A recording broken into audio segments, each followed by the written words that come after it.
I knew something was wrong the second I stepped onto the basement stairs and heard that sickening slosh beneath my feet. At first, I thought maybe a pipe burst or the water heater finally gave up after 20 years, but nothing was worse. Much worse. When the lights flicked on, my stomach dropped. My entire basement, my home office, my gym, my retreat was sitting under 3 inches of cold, murky water. Papers floated like defeated soldiers, my treadmill was half submerged, and the smell, God, the smell hit me like a punch. But the real shock came later. After checking the security cameras, I saw it. HOA contractors at 1:47 a.m. digging a trench behind my property and redirecting an entire stream of runoff straight into my home. Not an accident, not nature, a deliberate water ambush.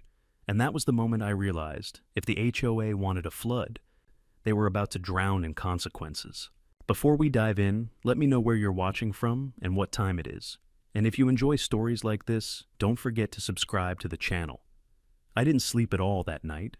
Every time I closed my eyes, I saw that trench-fresh dirt, tire marks, and those bright orange construction cones the HOA loved to buy in bulk.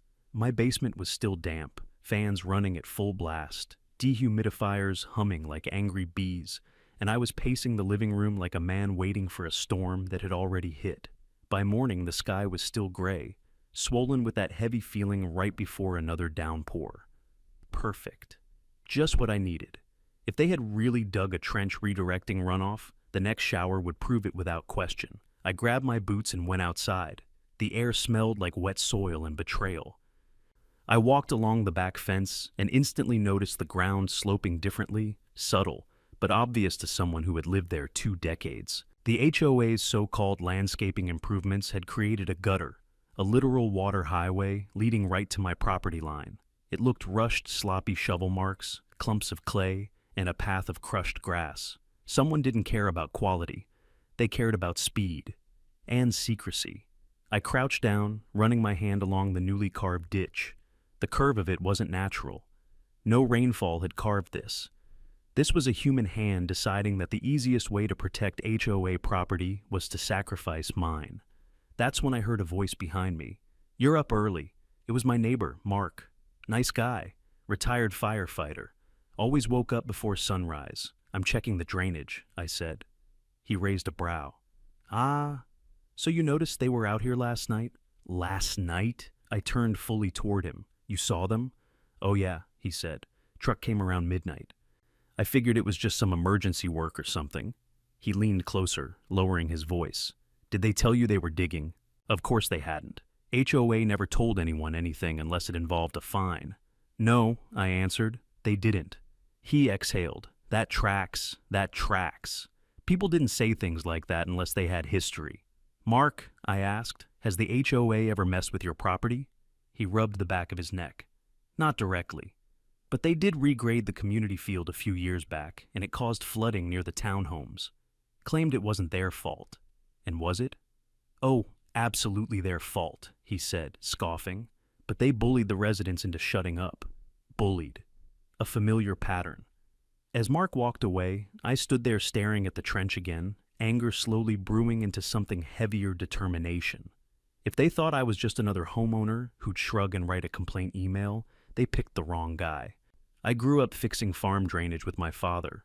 I knew erosion, slopes, grading, and runoff better than most people on that HOA board had ever known anything in their lives. Just then, raindrops started falling soft at first, that gentle pattering like fingertips tapping on a window. But within minutes, it turned into a steady shower. I stayed where I was, watching the water gather, form a stream, and then just like I feared raced down the trench like a guided missile. The trench didn't spread the water. It funneled all of it, straight, toward my house. The moment I saw the water curve around the slope and head directly to my basement wall, my hands clenched. My pulse spiked. This wasn't just negligence. It was precision. I marched straight to the HOA office. It was still early, but Corinne, the HOA president, was always there before anyone else. Not because she worked hard, because she liked being important. Sure enough, she was inside, sitting at her desk, tapping away at her computer like she was typing the next constitution. I knocked once and pushed the door open. She didn't even look up. Office hours begin and I cut her off. We need to talk. She sighed dramatically, then turned her head slowly, as if I were interrupting some world-changing operation. Oh, it's you. Her smile was fake in the kind of way you could smell from 3 blocks away. How can I help? You redirected the drainage into my property. Her eyebrow twitched barely, but I caught it. I'm sorry, she said, voice soft but sharp like a razor. We made some temporary adjustments to the community drainage during maintenance. It is not directed at any homeowner. I have footage, I said. And I saw the trench myself. She leaned back, folding her arms. Sir, runoff patterns change naturally during rainfall. Perhaps your yard is simply not graded properly. My yard hasn't changed in 20 years. Well, she said, shrugging. Properties age, soil shifts. So you're telling me, I asked slowly, that the earth itself spontaneously decided to create a perfect little canal that leads water straight to my basement? She kept the fake smile, but her eyes hardened. You seem upset. I understand water damage can be frustrating. Frustrating? I stepped closer. My basement is flooded because of work your contractors performed without notifying residents. Her fingers tapped the desk impatiently. Drainage approval is HOA business, not yours. There it was, the HOA motto. We do what we want and you deal with the consequences. I laughed under my breath. Funny, because last I checked, my property is in HOA jurisdiction. Her lips thinned. She didn't like being reminded of that. She opened a drawer and pulled out a stack of papers. You should review the bylaws. Page 47 clearly states the HOA has full authority to manage landscape infrastructure. Landscape infrastructure, I repeated, not digging covert trenches that flood homes. She offered a dismissive wave. If you believe there's been an issue, you may file a complaint. Her voice shifted to that condescending tone she used whenever she needed to shut someone down. But I warn you, basements flood for many reasons. You don't want to embarrass yourself by accusing the HOA of something that's, well, beyond your understanding. Beyond my understanding. That phrase lit a fire in me. I leaned forward, planting both hands on her desk. Karen, if the HOA caused this, I'm not filing a complaint, I'm filing a claim. Her smile finally cracked.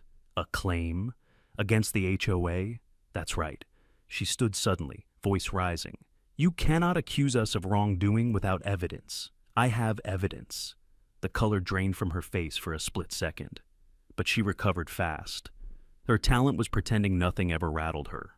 Well, she said, smoothing her blazer, feel free to pursue whatever actions you believe are appropriate. Translation, go ahead. You'll lose. I left her office without another word. Outside, the rain was coming down harder, pounding the pavement with increasing intensity. I walked back home, feeling that mix of fury and resolve tightening in my chest. I knew what had to be done, and I knew the HOA would do everything in their power to stop me. As I reached my backyard again, the trench was now a full-flowing canal. The water was rushing with such force that small sticks and gravel were tumbling through it like debris in a river.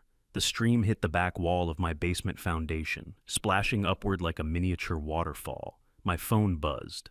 A text from another neighbor. Hey, did the HOA tell you anything about the drainage change? My yard is starting to pool water in weird spots. I stared at the trench. This wasn't just an accident. This was the beginning of something bigger.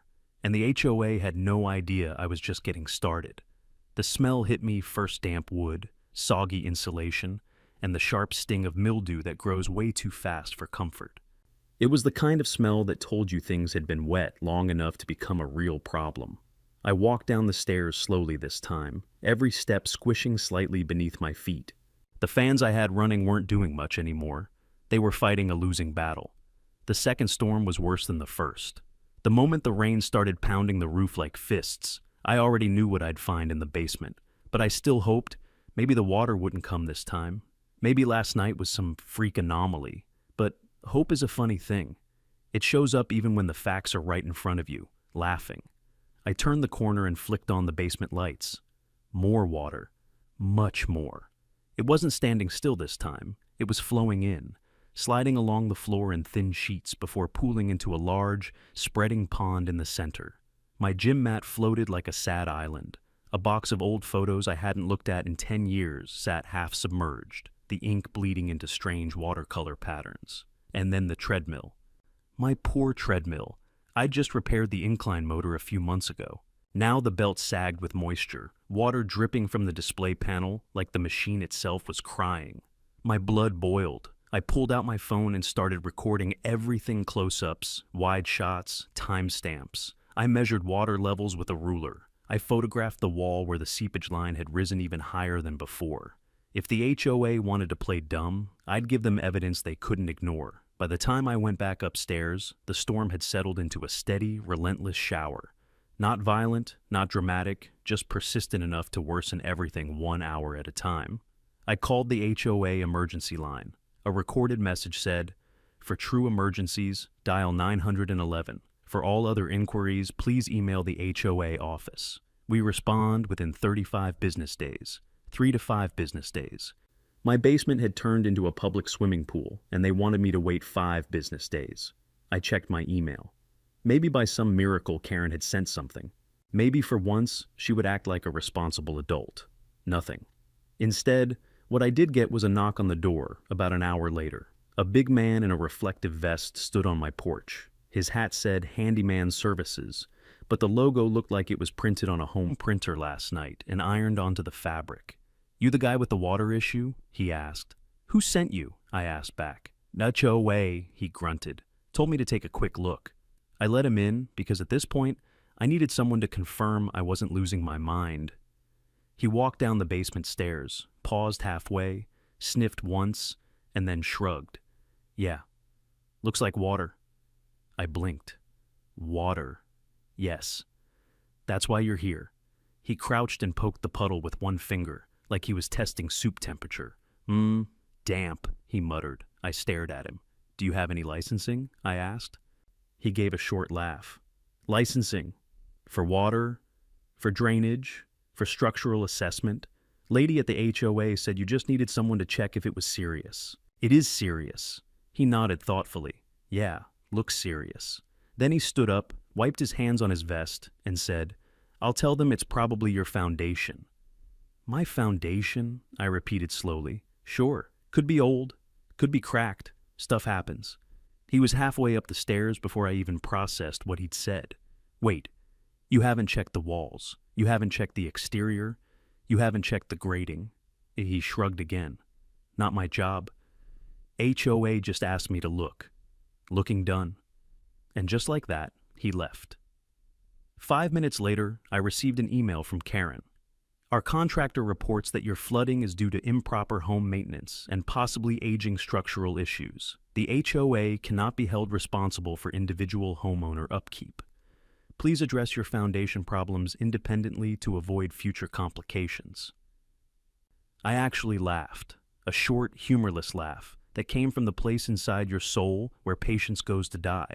Improper home maintenance? My house was in better shape than most houses in the neighborhood. I'd spent months waterproofing the basement myself years ago, added sump pumps, sealed the walls 3 times, and regularly checked the grating. My foundation was rock solid.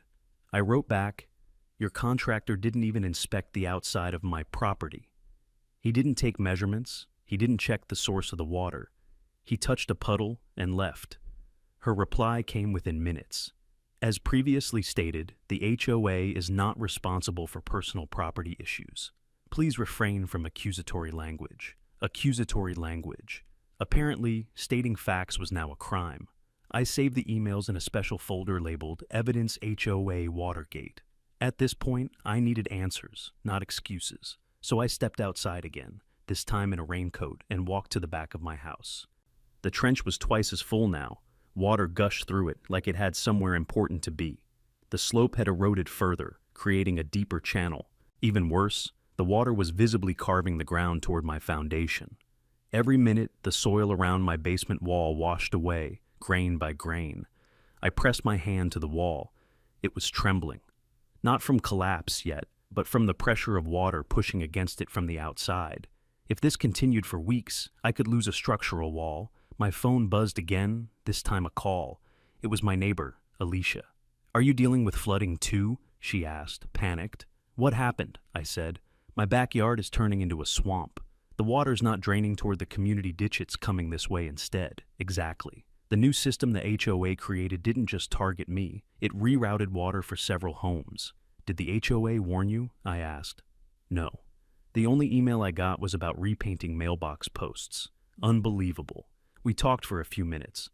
She mentioned her husband wanted to talk to the HOA, but expected they'd say it was normal rain. Another neighbor had noticed pooling too. Another saw the HOA truck late at night as well. This wasn't isolated. This was widespread. And yet they sent a handyman with a finger-poking technique to diagnose structural flooding. By mid-afternoon, the rain had slowed, but the damage was done. I went back inside and checked my basement a third time. The water level had risen another quarter inch. It didn't sound like much, but in a basement, a quarter inch can be thousands of dollars. I took more videos, more photos, more measurements. I wasn't just angry anymore. I felt betrayed. I was part of this community long before Karen showed up, with her binders full of bylaws and her obsession with authority. I planted trees here. I fixed my neighbors' fences. I shoveled snow for elderly couples. I cared.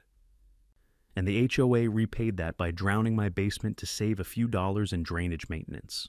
That night, long after the rain stopped, long after the streets dried, I sat at my kitchen table with a notebook, writing down everything I needed to do next. Hire a real professional inspector. Document every interaction. Get weather reports. Get soil composition maps. Get runoff diagrams. Track water flow patterns. I wasn't going into the next HOA meeting as an angry homeowner. I was going in as a man armed with evidence. Because one thing I knew for sure, if they caused this mess, they were going to clean it up and pay for every last drop. I spent most of that night hunched over my kitchen table, surrounded by papers, screenshots, and rainfall logs. I wasn't just trying to prove a point anymore, I was building a case. When you've lived long enough dealing with HOAs, you eventually learn one hard truth. They only listen to paperwork, pressure, or lawyers. Sometimes all three. I knew the next step couldn't just be me yelling into the void. I needed a professional opinion, someone who understood hydrology, soil grading, and water displacement better than any HOA handyman with a reflective vest and a finger-dipping technique. So the next morning, after about 3 hours of sleep, I started calling around. Most companies were booked for weeks. Some didn't handle residential drainage. A few said they'd take a look for a basic fee, but made it clear they weren't licensed to do engineering reports. I needed someone licensed, certified, someone whose word was worth more than Karen's snippy emails. That's when I found him. Daniel Pierce, hydrologist and civil engineer. 20 years of experience, specialized in residential flooding cases, had testified in court multiple times against property management groups. Perfect. When I called, his receptionist said he could come the same afternoon. I booked it so fast I nearly hung up before she finished confirming. When Daniel arrived, he stepped out of his truck with a kind of calm confidence that immediately lowered my blood pressure. Tall, mid-50s, wearing a waterproof jacket and carrying equipment I didn't even recognize. Roans, laser levels, soil probes, a tablet strapped to his arm. Basement flooding? He asked. Directed water? I corrected. He paused, eyeing me with interest. Directed how? You'll see. We started outdoors. Within 5 minutes, he was shaking his head. This trench wasn't formed by erosion, he said. This was cut, recently, and not by a professional. He pointed at tool marks along the sides. Someone used a square shovel and didn't even bother smoothing the grade. This is the kind of work you get when people want a fast result, not a correct one. We followed the ditch uphill. He mapped the slope using his laser and tablet, murmuring to himself. Then he stopped. Oh, this is bad. What? I asked. He pointed. Your lot is actually slightly higher than the HOA common ground up there. Normally, water should flow away from your property, but they reshaped the terrain. See this ridge? He gestured at a freshly raised slope. That's not natural. Somebody pushed dirt here, just enough to make the water divert around it, and right into my house, I said. Exactly. We kept walking, and when we reached the top of the trench, Daniel crouched and took a soil sample. The dirt was loose, freshly turned, still holding the moisture pattern of recent digging. This work was done within the last 48 hours, he confirmed. I felt validation flooding through my chest. I wasn't crazy. I hadn't imagined it. The HOA did do this. We moved to the back of my house. He inspected the foundation, checked seepage points, tested the wall moisture with a probe, and documented everything meticulously. "This is entirely external water pressure," he said. "Your foundation is solid.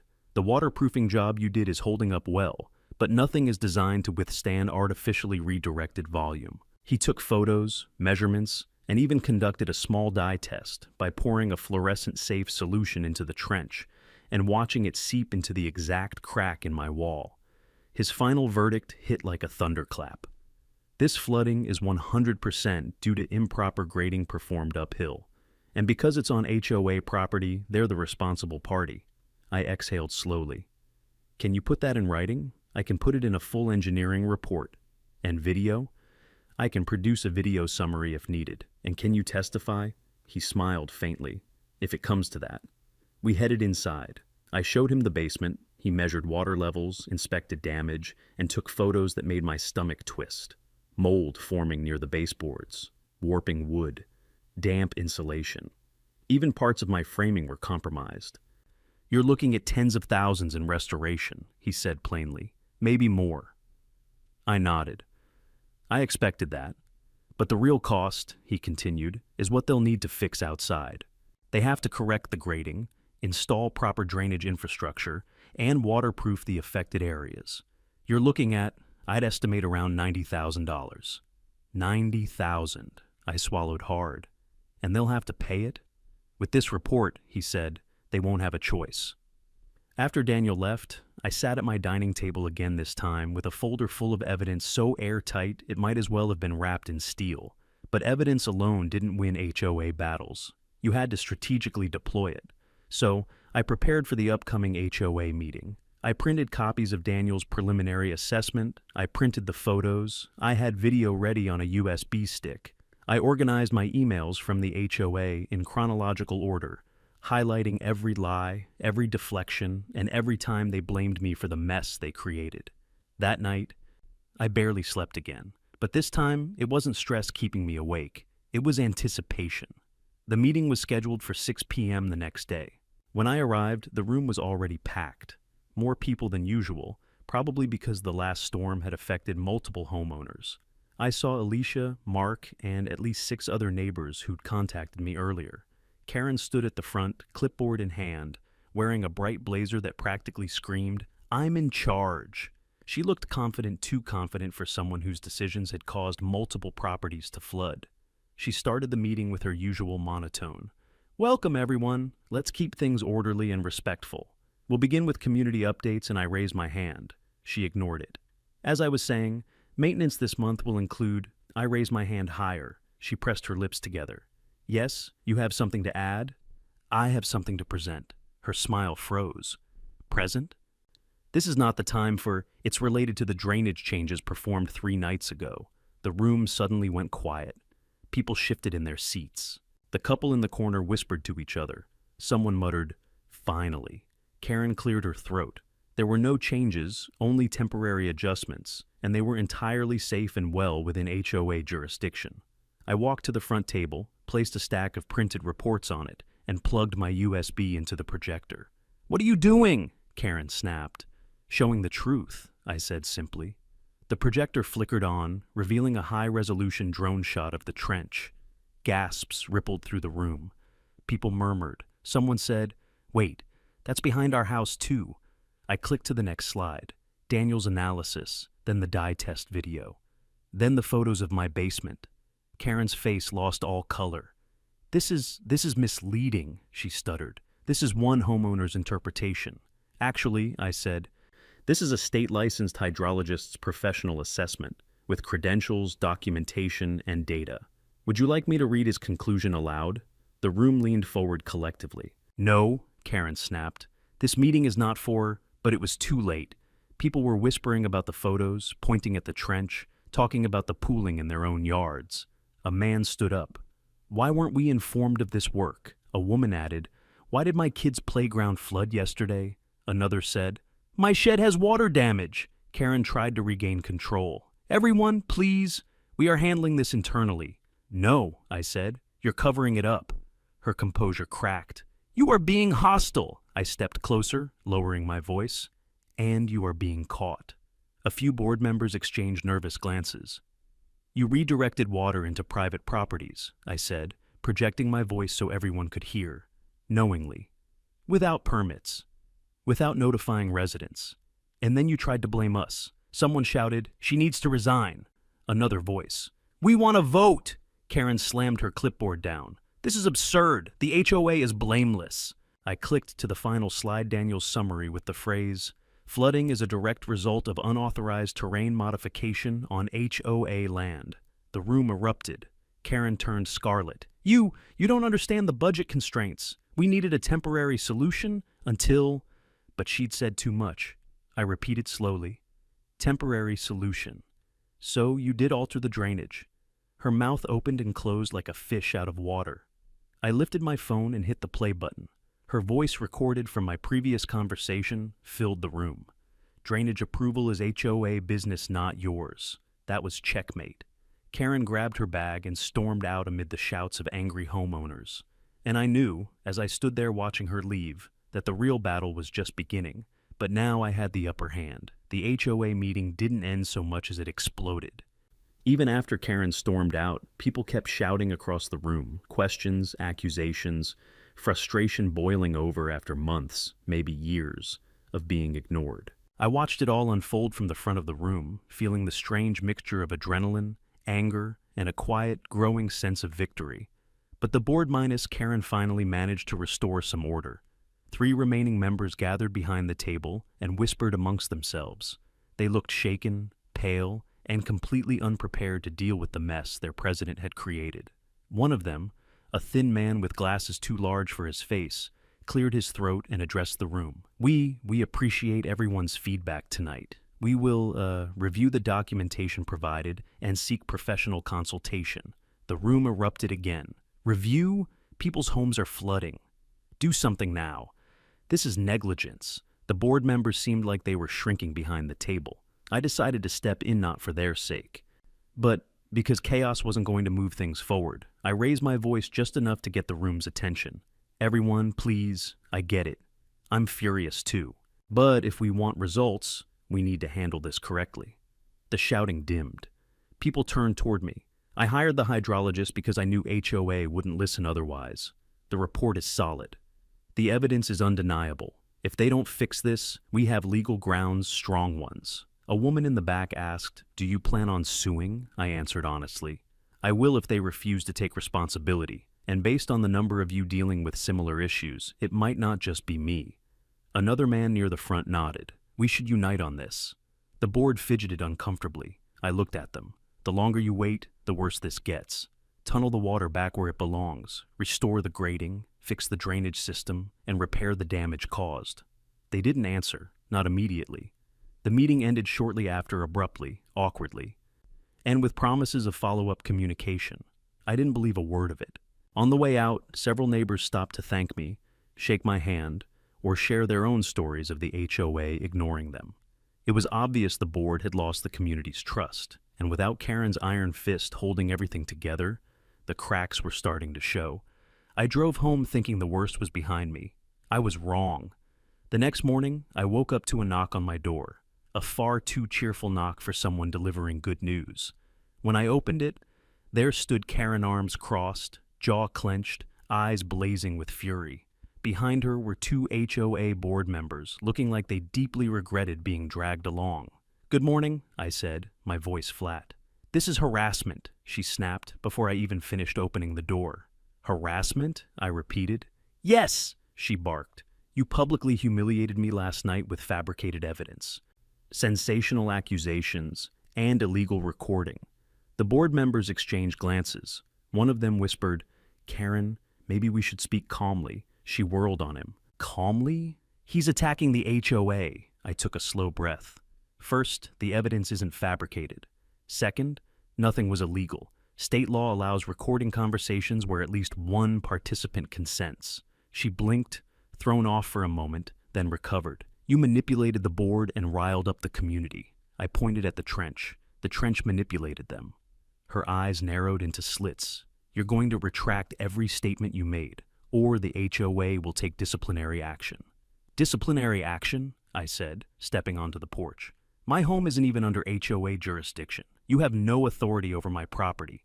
Oh, we'll see about that, she hissed. You caused chaos, and we don't tolerate troublemakers. I actually laughed. Karen, you redirected floodwater into my house. That was a maintenance necessity, she shouted. The community field was eroding. We had to reroute the stormwater for one night. Then why is it still rerouted? She froze. The board members looked at the ground. I stepped closer. You didn't move it for one night. You moved it indefinitely. She swallowed hard but refused to back down. Regardless, you will not speak about this again. You will delete all footage, retract all claims, and stop threatening legal action. And if I don't, she raised her chin, then we'll see you in court. I smiled. Great, I already have a lawyer. Something flickered across her expression, fear, but it quickly morphed into rage. This isn't over, she spat. I know, I said. That's why I'm documenting everything. I lifted my phone and snapped a picture of her standing on my porch. What are you doing? She screeched. Documenting, I repeated. She stormed away, the board members trailing behind her like defeated soldiers in a retreat. As she reached the end of my driveway, she turned back one last time and shouted, You'll regret crossing the HOA, I called back. Not as much as you'll regret crossing a hydrologist. She disappeared around the corner. 2 hours later, I received an email from the HOA. Per HOA bylaws, homeowners are expected to refrain from making defamatory statements about the association. Failure to comply may result in community fines. I replied, Fines do not apply to non-HOA properties. This is now a legal matter. I attached Daniel's initial report. That afternoon, I received another email from the vice president of the board this time, not Karen. It was a complete shift in tone. We would like to meet with you to discuss possible remedies. Translation? We're terrified. I wasn't going to let them wiggle out with vague promises. I forwarded the email to my lawyer. He called me almost immediately. Good. They're panicking. Let's use that. We drafted a formal demand letter with a list of damages, repair costs, and required corrective actions. The number came out to $89, $750, almost exactly what Daniel estimated. My lawyer sent it with a note. Failure to comply within 7 business days will result in litigation. Less than 24 hours later, the HOA board requested an emergency session with me and my attorney. Karen was noticeably absent. When I sat across from the remaining board members in a cramped conference room, they looked like they'd aged a decade overnight. They offered me coffee, water, even cookies, anything to soften the blow. My lawyer didn't accept a thing. Let's get to it, he said. The board members attempted diplomacy. We understand your frustration. We acknowledge the mistakes made. We want to work together to find a solution. We believe in community harmony. Then came the big one. We are willing to make repairs. Repairs, my lawyer repeated calmly. Define repairs. One board member fidgeted with his pen. We can regrade the trench, maybe add some gravel. My lawyer cut him off. Not enough. Another member cleared his throat. We can add a drain. My lawyer shook his head. Not enough. Finally, the treasurer whispered, We can. Waterproof the basement. My lawyer leaned forward. Not enough. The board stared at him, then at me. I folded my arms. You flooded my home. You damaged my foundation. You jeopardized my structural walls. My entire basement is destroyed, and your system endangers several households. They looked defeated. My lawyer placed the demand letter on the table. You will install a complete drainage system, regrade the land professionally, waterproof the basement, restore all damaged property, and cover all engineering costs. And, I added, you'll remove Karen from the board. The board exchanged wide-eyed looks. One whispered, We can't just... Another interrupted, Actually, we can. The vice president sighed. She violated procedure, hid the contractor details, and gave unilateral approval. It's grounds for removal. I didn't feel bad, not even a little. The meeting ended with the board agreeing verbally for now to comply. But verbal agreements weren't enough. My lawyer smiled as we walked out. They have no choice, he said. They know it. That night, I slept for the first time in days. Not because things were resolved, but because I finally felt the tide turning. They tried to bury me in water, but they were the ones drowning now. The following week was strangely quiet, too quiet. Whenever an HOA suddenly goes silent, it's never because they've become reasonable. It's because they're plotting. And sure enough, The calm broke on a Wednesday morning when I received a thick envelope shoved into my mailbox. It wasn't mailed. Someone had hand-delivered it, sloppy, rushed, and a little too aggressive. Inside was a letter 3 pages long, full of legal jargon the board clearly didn't understand, and the signature at the bottom made my jaw clench. Karen. She wasn't done. According to her official notice, the HOA was rejecting my claims, refusing liability, and accusing me of creating hazardous conditions on my own property that contributed to the flooding. She even suggested that my landscaping had caused water to flow uphill. Uphill. I read the sentence 3 times just to confirm it wasn't a hallucination. Water, according to Karen, had decided it no longer obeyed gravity. It was climbing slopes now, defying physics. Also, the HOA wouldn't be responsible. I laughed. Not because it was funny, but because the audacity was so extreme it crossed into comedy. I forwarded the letter to my lawyer. He called within minutes. "She wrote this?" he asked, stunned. Apparently, he chuckled. "Well, good news. This is going to help us even more. How? Because this is reckless. She wrote false statements, misrepresented responsibility, and contradicted multiple state regulations. This is the kind of letter judges love." He paused. "It's also the kind that gets HOA presidents fired." I smiled. That was already in motion, but hearing it phrased so cleanly was satisfying. He continued, "Don't respond. Let the board dig their own hole. We'll handle everything." I trusted him, but it didn't stop the anger simmering in my chest. Not because of the letter, but because I knew this was Karen's attempt to regain control. She wasn't president of the board anymore, in a political sense, but she still tried to run the neighborhood like a dictator who didn't know she'd already been dethroned. But she wasn't prepared for what came next. 2 days later, the HOA board held an emergency meeting, this time without Karen. The room was full again, but this atmosphere was different. Tense, heavy, but expectant. The vice president tapped the microphone.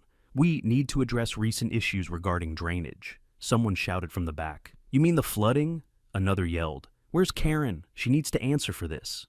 The VP raised his hands. "Karen is no longer acting in her role while we conduct an internal review." Internal review. Translation, she's out, at least for now. People started whispering urgently. The whole room was buzzing. Then the VP continued, "We've received a report from a licensed hydrologist confirming the drainage issue." I crossed my arms, watching. "And," he added nervously, "we recognize our responsibility." The room fell silent. Not a whisper. Not a breath. Homeowners weren't used to hearing the HOA admit fault. It was like watching a unicorn walk onto the stage. The HOA will work with a licensed engineering firm to remedy the drainage issue, the VP said. "We will also discuss compensation for damages incurred by affected homeowners." Someone clapped, then someone else. Within seconds, the entire room was applauding. People stood up, cheering, relieved, but I stayed seated, because I knew it wasn't over. Sure enough, a woman near the front raised her hand. Who approved the trench work in the first place? The VP shifted uncomfortably. "That is, under investigation." People looked around. Everyone knew the answer. Everyone knew who approved it. But before anyone could push further, the room suddenly buzzed with the sound of a slamming door. Karen barged in like a storm in heel-share wild, eyes blazing, papers flying from the folder she clutched too tightly. "I will not be silenced," she shouted. The room froze. The VP whispered, defeated. "Oh God," Karen stomped to the front of the room. "This is a conspiracy, a witch hunt. I did nothing wrong. The drainage trench was necessary. I saved the community from erosion damage." A man in the back yelled, "You flooded our basements? I did what I had to do for this community," she screamed, banging her fist on the podium. Someone shouted, "You broke the law!" Another yelled, "Step down already!" Karen pointed wildly at the VP. "You're spineless, all of you. You're letting him," she jabbed a finger at, "me destroy everything we built." I raised an eyebrow. "You mean the trench, the illegal modification, the damage to half the neighborhood?" She turned purple. "You caused the flooding." I blinked slowly. "Right." "The trench you had dug at 1 a.m? Gasps filled the room. Karen froze. She knew she slipped. I continued calmly. "I have footage, remember?" People murmured, whispering urgently. Karen tried to recover. "It wasn't my idea. It was... She stuttered, looking around desperately. It was the contractor. Which contractor? Someone asked. She opened her mouth, closed it, opened it again. No name came out. The VP sighed into the microphone. Karen, please leave. The board has voted to suspend your authority. Karen shrieked, a long, ear-piercing sound that made several people flinch. I wrote the bylaws! I run this community! You can't do this to me! But the room wasn't on her side anymore. Neighbors stood, people pointed. A few recorded her meltdown with their phones. She backed away slowly, realizing she wasn't just losing the presidency, she was losing control completely. Her reign was crumbling. She stormed out again, slamming the door even harder than the first time. The VP sighed. Moving on, he addressed me next. We reviewed the demand letter from your attorney. We are prepared to negotiate. Negotiate? I asked. Well, yes. We can offer a portion of the cost. Maybe half? The room buzzed with disbelief. I didn't raise my voice. Half won't cover the damage, and half won't fix the drainage. He winced. But the HOA budget? Then reallocate it, someone interjected loudly. Fix what you broke. The VP swallowed hard. We need a full vote from the board. My lawyer, seated beside me, leaned toward the microphone. Under state law, the HOA is liable for damage caused by unauthorized land modification. If we proceed legally, the cost will be higher than the proposed fix. Much higher. The VP slumped. We'll take that into consideration. The meeting ended soon after, but I knew the board now understood. They couldn't win a legal fight. Later that night, I received a call from the treasurer. He spoke quietly, tension in his voice. We've reviewed the expenses. We literally don't have the remaining funds unless we raise fees. People won't accept that. Then what's your plan? I asked. We may have to use the reserve account. HOA reserve accounts are supposed to be untouchable, used only for major emergencies. That's your only option, I said. He sighed. We'll be in touch. The next morning, the HOA released an official statement to the entire neighborhood in email with formal language, carefully written to avoid using the words fault or negligence. But the message was clear. The HOA agreed to fully pay for all drainage corrections, regrading, waterproofing, and basement restoration. Total cost, $90,000. I stared at the email as satisfaction washed over me. It wasn't just about the money, it was the principle. They had tried to bury me in water. They'd lied, denied, threatened, insulted, and twisted every rule to protect themselves. But the truth had weight. Evidence had power. And Karen's arrogance had finally collapsed under pressure. 2 days later, construction crews arrived at my property, real crews this time, licensed, professional, equipped with machines, survey tools, and blueprints. The HOA board stood far off to the side, watching like people witnessing their own funeral. The first thing the workers did was fill in the trench. Then they restored the original grading. After that, they installed a French drain system, a sump pump line, new drainage channels, soil stabilization grids, and waterproof membranes along the side of my basement wall. It took a week. A long, noisy, muddy week. But at the end of it, my land was better than it had ever been. And the HOA paid for every cent. Karen? She disappeared. Word around the community was she skipped town after the board voted to remove her permanently. Nobody knew where she went, and nobody cared. When I looked at my newly restored property, I felt something I hadn't in weeks: relief and victory. Because they tried to ruin me. Instead, I forced them to build a drainage system so perfect it should have come with a plaque engraved with my name. The drainage crew was still finishing the final touches when I noticed something interesting. Neighbors, lots of them, had started gathering on the sidewalk. At first, it was just curiosity. Who wouldn't stare at an entire engineering team tearing up and rebuilding the landscape? But as the hours went by, the crowd grew. People pointed at the heavy equipment, whispered about what the HOA must be paying, took photos, asked questions. It wasn't long before the whispers became conversations. Then, conversations became complaints. Then, complaints became momentum. I watched it all unfold from my porch, coffee mug in hand, still enjoying the quiet satisfaction of seeing the HOA's budget evaporate in real time. After everything they put me through, the lies, the gaslighting, the threats, they now had to stand here helplessly while professionals fixed what never should have been broken. and they hated every minute of it. The vice president and treasurer lingered near the curb, muttering to each other like two kids caught breaking a window. I could almost feel the stress radiating off them. They kept glancing my way but avoided eye contact, as if I were the ghost of consequences haunting their afternoon. Finally, the VP approached. He cleared his throat. The workers might need access to your side yard for the waterproofing." I nodded. "Of course." He hesitated. "And, the board wanted to express our appreciation for your cooperation." I sipped my coffee. "It's not cooperation, it's accountability." He swallowed hard. "Yes. Right. Accountability." As he walked away, another neighbor approached me, Alicia, the one whose backyard had started pooling with water. She folded her arms and said, "You know, you kind of saved the neighborhood." I chuckled. "I just didn't want my basement to turn into a lake." "Well, the HOA wasn't taking anyone else seriously," she said. "They needed someone persistent enough to fight back." Persistent. That was a generous word for what I'd been the past few weeks. Obsessed, sleep-deprived, angrier than I'd ever been in my life. But persistent had a nicer ring to it. Then she lowered her voice. "People are talking about removing the entire board, you know?" I raised a brow. "Really?" She nodded.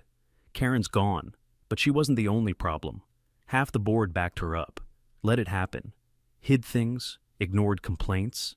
And what are they planning to do?" I asked. "Special vote," she said. "Soon." Interesting. As the day went on, the crew began installing the largest component of the system, the French drains. They dug deep trenches, lined them with permeable fabric, laid thick pipes, filled them with gravel, and sealed everything with reinforced soil layers. One of the workers, a guy built like a linebacker with a thick southern drawl, walked over to me and said, "Man, this is one fancy drainage system. Whoever designed this knows what they're doing. The HOA's paying for all of it," I said casually. He let out a whistle. "They're gonna feel that one." "Oh, they're already feeling it," he laughed. "Good. Some of these HOAs need a lesson." At around 4 p.m., the hydrologist Daniel returned to inspect the progress. He reviewed the new slopes, double-checked the grading, and inspected the installed pipes. He nodded approvingly. "They're doing it right," he said. "No shortcuts." "Good," I said, "because they're paying premium money." He smiled. "Sometimes justice is expensive." As he left, I felt something shift inside me. Not just satisfaction, not revenge, something deeper, something steadier. Vindication. I'd been right. I'd been patient. And I hadn't backed down. By the end of the day, most of the major work was complete. The crew would return tomorrow for waterproofing and final adjustments, but the worst was over. For the first time in weeks, I didn't go to bed wondering if my basement would flood again. But the HOA, they weren't sleeping easy. 2 mornings later, I stepped outside to find a large white envelope taped to my door. The HOA's official letterhead sat neatly at the top, but the content inside wasn't what I expected. It started with, "We wish to resolve all matters amicably," a good sign. But then the letter continued. "In exchange for repairs funded by the association, we request that you sign the enclosed non-disclosure agreement and non-disparagement clause to prevent further damage to community reputation." I stared at the page. Then I laughed. A loud, full-body laugh that probably startled a squirrel or two. They repaired my home because they were forced to. They paid for the drainage because they had no choice. And now they wanted me to pretend none of it happened. My laughter stopped abruptly. I grabbed a pen and wrote a single sentence across the NDA in big, bold letters. Absolutely not. Then I walked the envelope to the mailbox. Not to send it back, but to drop it straight into the recycling bin. My lawyer called that afternoon. "They tried to get you to sign an NDA?" "Yep." He exhaled sharply. "They really don't understand how liability works, do they?" "Nope." He chuckled. "Well, this actually helps us again. If they're asking for an NDA, it means they know they're in trouble." We ended the call, and I spent the rest of the evening watching the sunset over my newly restored yard. The slope looked perfect. The drain lines were seamless. The water testing markers showed everything flowing in the correct direction. For the first time since this nightmare began, I truly relaxed. But the real twist came later. 3 days after the drainage system was fully completed, the county inspector showed up. He had a clipboard, a badge, and the kind of posture that said he didn't come for small talk. "Are you the homeowner?" he asked. "Yes." I need to speak with you about a report regarding unauthorized land modification in this neighborhood. My eyebrows lifted. Oh? And who filed the report? He showed me the form. Daniel, the hydrologist. He had filed it almost immediately after finishing his assessment, citing state regulations requiring him to report major environmental violations. What exactly is the county looking into? I asked. The inspector flipped through his notes. The HOA appears to have performed unpermitted grading, redirected stormwater, and potentially caused structural risk to multiple homes. This is a violation of state code. We'll be auditing the HOA's records. I had to steady myself. What's the penalty? He shrugged. Could be fines, could be forced remediation, could be legal action, depends on how much we find. When he left, something settled over me. A final piece of justice. The HOA didn't just have to fix the damage. They were now being investigated by the state. Within a week, word spread around the neighborhood. Neighbors whispered. The board panicked. And eventually, the treasurer sent out a mass email. Due to ongoing investigations and recent events, the HOA board will hold a full community vote for new leadership. The community voted. Karen, banned from ever holding a position again. Removed from the HOA permanently. Her remaining supporters lost their seats too. A new board was elected, one that actually cared about transparency, safety, and communication. As for my basement, restored, upgraded. Better than before. As for the drainage, perfect. Zero water issues, even during the worst storms. One afternoon, as I stood outside looking at the pristine slope and clean foundation, one of the workers joked, "Honestly, this system is so good you could sell tickets to come admire it." I laughed. Maybe I should, but inside, I felt a heavy weight lift. They tried to drown me. They tried to blame me. They tried to intimidate me. They tried to silence me. And instead, they paid $90,000 to fix the mess they caused, and lost everything they thought they controlled. The funny thing about peace is that you don't notice when it starts, you notice when it returns. For weeks, I'd lived with this constant knot of stress in my chest, the kind that only loosened once the last drainage pipe was laid, the last trench filled, and the last contractor truck rumbled down the street. Suddenly, my yard was quiet again. No machinery. No HOA board members lurking around pretending to supervise. No angry emails, no threats, no drama, just normal. It felt strange, but the real shift came from the neighborhood itself. People I barely knew began stopping me on my daily walks. Some thanked me, some apologized for not stepping in sooner. Some simply wanted to share stories about how they'd been afraid of Karen, about fines they'd gotten for ridiculous reasons, about being ignored whenever they raised concerns. And while those stories were frustrating to hear, there was something comforting about the honesty. For the first time, the residents were talking to each other instead of whispering behind closed doors. One evening, Alicia walked over while I was adjusting the new drain exit point along my side fence. She carried a stack of papers and wore a grin that suggested she had good news.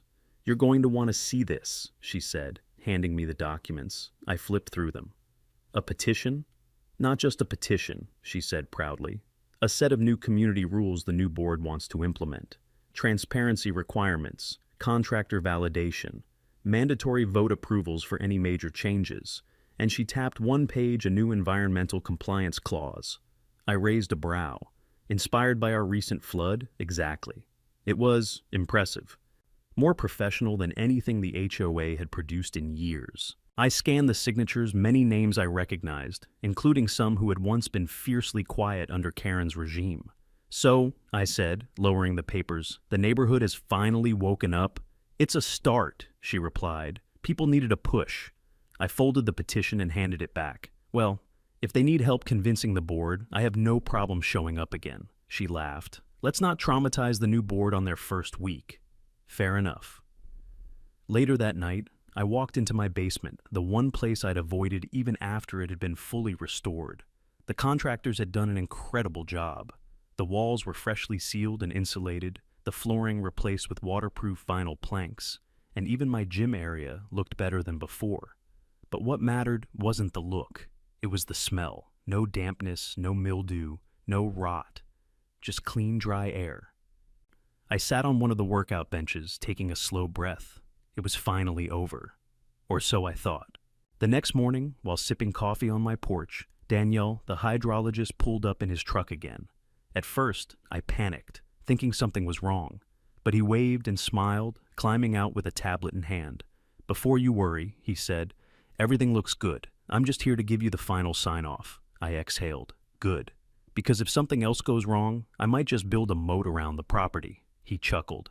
Well, that would be one way to handle an HOA. He scanned the drainage, took a few final readings, and nodded approvingly. "Honestly," he said, "this is one of the best residential drainage systems I've seen installed. Ever. They went above and beyond. They had to," I said. "It was either that or a courtroom." He grinned. "Sometimes pressure makes diamonds." As he got ready to leave, he paused. "By the way, county inspectors found more violations. A lot more. They're filing fines this week." "How bad?" I asked. "Bad enough that the old board wouldn't have survived even without your case." I clicked my tongue. I'd say, poor things, but I'd be lying. He laughed, climbed into his truck, and drove off. Just like that, the last loose end tied itself neatly. Over the next few days, life eased back into something resembling normality. I fixed the mailbox Karen had once said was unapproved height. I trimmed the bushes she'd threatened to fine me for. I even repainted part of the fence she'd claimed was a visual disturbance. Now that she was gone, those tasks felt less like chores and more like reclaiming territory. But the biggest shift came at the community barbecue, a tradition that Karen used to run with a level of micromanagement usually reserved for surgical operations. This time, the vibe was completely different. Kids ran around the park. Dogs played fetch. People laughed. Music played from a portable speaker without Karen screaming about noise violations. The new board members mingled freely, answering questions, accepting suggestions, even apologizing when needed. And then something happened that caught me off guard. The new HOA presidente, calm, level-headed guy named Sam stood up and tapped a spoon against a cup to get everyone's attention. The crowd quieted.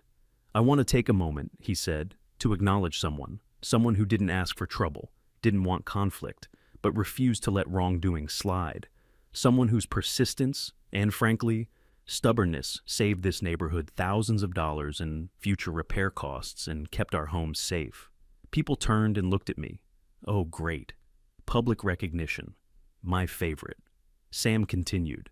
"We owe a huge thank you to our neighbor who exposed the issues, documented the evidence, and made sure things were handled the right way." The crowd started applauding, loudly, then cheering. I stood there awkwardly, lifting my hands in a "please stop clapping." I'm not a hero gesture, but it didn't work. Sam raised his voice over the applause. And because of his actions, the board has passed a new rule unanimously. From now on, all major landscaping or drainage work must go through a full environmental assessment and community vote. The applause grew even louder. Alicia nudged me. "See? Save the neighborhood," I whispered back. "I didn't save anything. I just didn't let them drown me." She smirked. Same difference. Eventually, the crowd settled back into normal party chatter. Kids resumed running around. The grill fired up again. I found myself standing near the park path, just watching, quietly, contently. And then, because the universe has a sense of humor, I overheard two neighbors talking 10 feet away. First neighbor. "Man, can you believe the HOA had to pay 90 grand because of that trench Karen dug?" Second neighbor. "Honestly, best money they ever spent." I smiled. Later that evening, as the sun went down and the barbecue wrapped up, I took one last walk through the community. People waved from porches. A couple of them asked me questions about the drainage system, wondering if they should consider installing something similar on their slopes. It felt surreal, being the water expert of the neighborhood. I didn't plan on becoming the unofficial flood fighting representative, but life has a funny way of assigning roles. When I finally returned home, I walked around to the backyard. I stood on the edge of the now perfect slope, looking toward the common area beyond the fence. The grass was trimmed, the soil was stable.